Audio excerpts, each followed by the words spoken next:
For nearly 2 decades, Sarah Mitchell lived under a dark cloud. 18 years without a child. 18 years of whispered accusations, of doors closed in her face. Her mother-in-law refused to stay in the same room. Church friends avoided her. Even her own parents began to distance themselves. Each passing year, the silence grew louder. Her husband, David, said nothing. A kind word here, a reassuring gesture there, but always distant.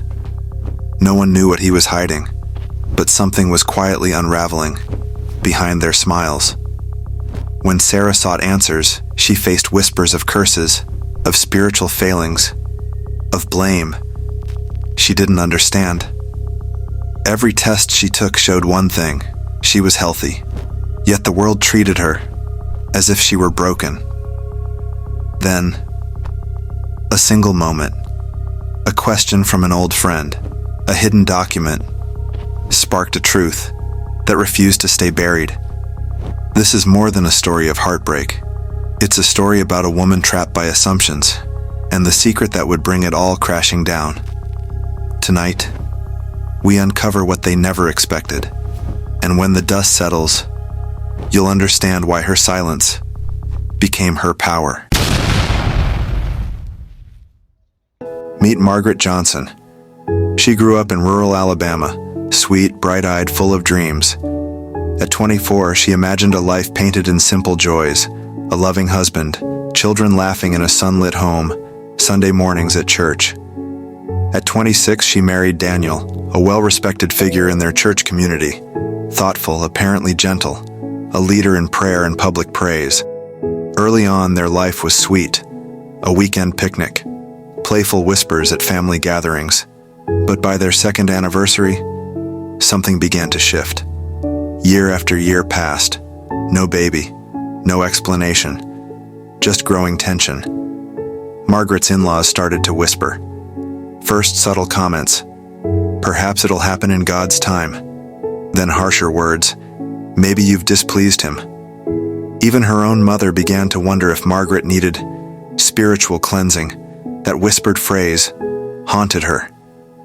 Meanwhile, Daniel, he remained quiet, never harsh, never protective either. His silence spoke volumes. Behind closed doors, their conversations about starting a family dissolved into tension and tears. She believed every inch of blame was hers. Margaret underwent test after test, blaming herself for every negative result. The doctors found nothing wrong with her, yet everyone acted as if she were broken. Their marriage became a fragile performance. She smiling through the pain, he staring at the floor.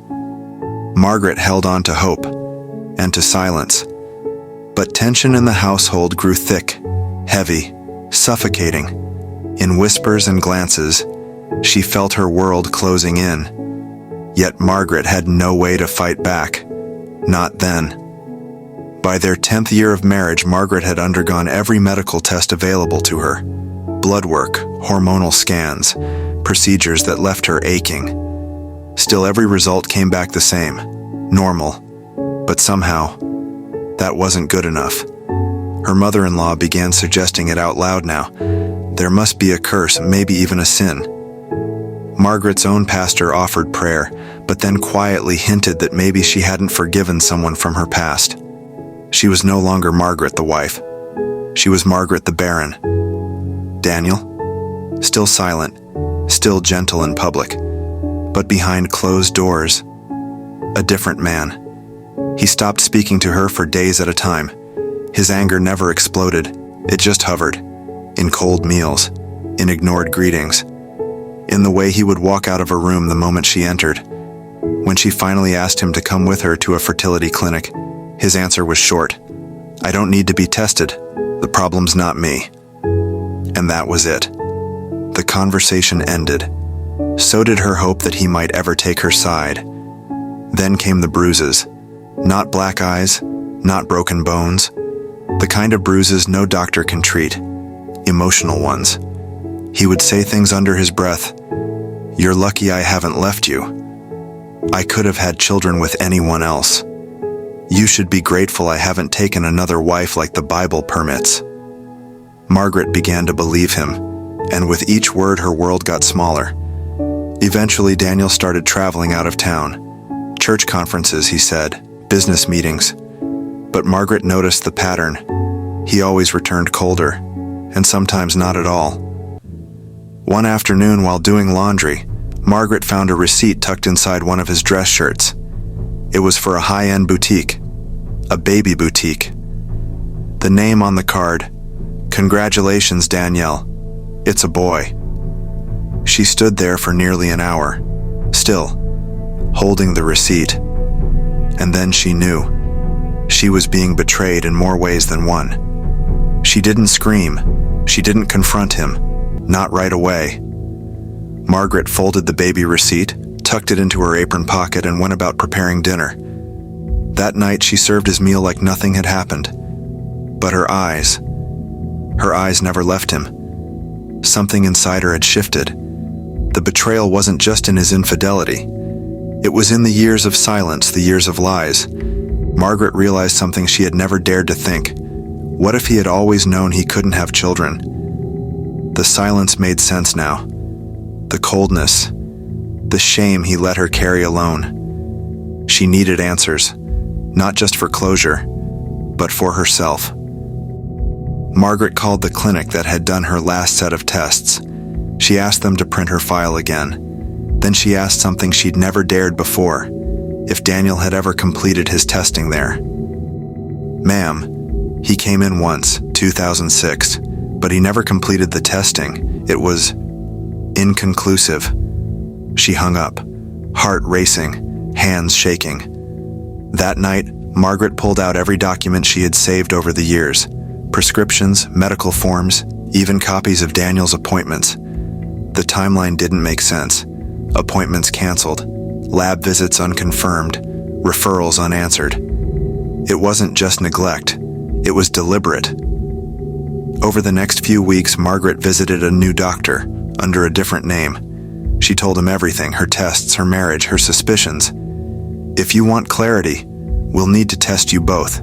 But if he won't come, we can at least test you again." 3 days later, the results came in. There was nothing wrong with Margaret. She was completely fertile. For the first time in nearly 20 years, Margaret no longer questioned herself. Now she had proof, but she needed more. She needed confirmation that the betrayal ran deeper than just neglect. Margaret began watching Daniel closely, his patterns, his phone habits, his absences. One Sunday while he was at a conference, she drove 2 towns over, to the boutique listed on the baby receipt. It was still there. She walked in and asked to see a registry under the name Danielle, with Daniel's last name. "Yes, ma'am. Danielle Pearson. She registered a few months ago. She just had the baby, actually." Margaret smiled, thanked her, then left. There in the parking lot, she finally accepted what she had tried for so long to deny. He wasn't just unfaithful. He was a coward. And now, it was time for the truth to come out. But Margaret wasn't going to shout, she wasn't going to scream, she was going to make him speak. In front of everyone. Margaret had everything she needed. The test results, the receipts, the proof of Daniel's affair. And the one thing no one else had ever offered her, clarity. But she wasn't going to scream it from the rooftop. She wanted everyone who had looked at her with judgment to hear the truth at the same time. She called it a family dinner, said she wanted to share some personal news. Daniel didn't protest. He liked when she played the obedient wife. She invited everyone, his parents, her parents, the pastor, a few church elders, even the woman he had quietly been seeing, Danielle Pearson. The night came. A storm threatened outside. Inside, the table was set perfectly. Candles lit, dishes hot. Margaret wore her wedding pearls. Daniel walked in and kissed her on the cheek. Margaret didn't flinch. They ate in silence for a while. Tension hung heavy over the meal. Margaret passed around a small stack of folded papers, neatly clipped, labeled. Nobody spoke at first. Then Daniel's father let out a quiet cough. Her mother gasped. It was her fertility results, confirming that Margaret had always been healthy. Another document showed Daniel's name, a canceled fertility screening dated 2006. Never completed. Then the final page, a DNA test. It wasn't Daniel's child, not legally, not biologically. Daniel stood up, knocked over his glass. He tried to deny it, blamed the lab, accused Margaret of hacking his files. No one believed him. Danielle, the woman, looked stunned. She picked up her purse and left without a word. His mother broke down. His father asked to be excused.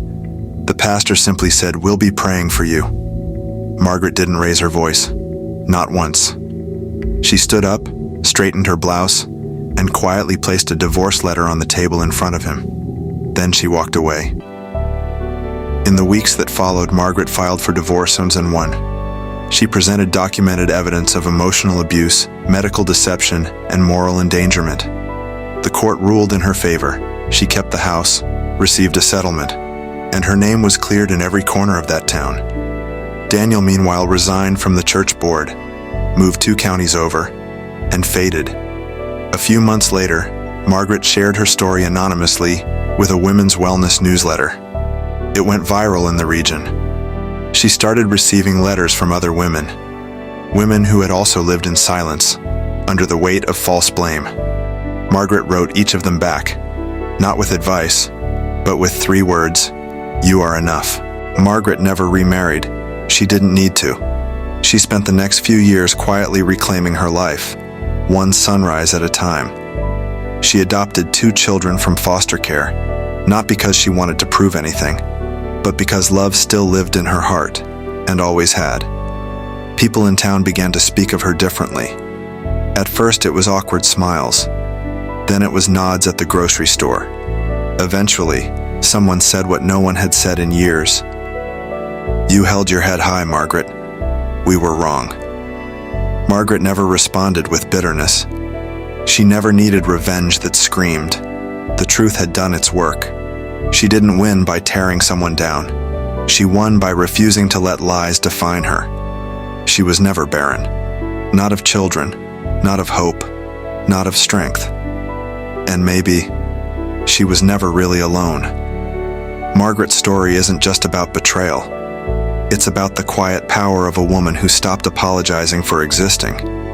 It's about the thousands of women who carry pain behind polite smiles, and one who finally set it down. Have you ever known someone who suffered in silence until the truth finally set them free? Would you have had the strength to do what Margaret did? If this story moved you, share it, because someone out there still thinks they're the only one. Subscribe to hear more true stories of women who refuse to be erased. And in the comments, tell us, what would you have done if you were Margaret? This was Margaret's truth, and now it's been heard.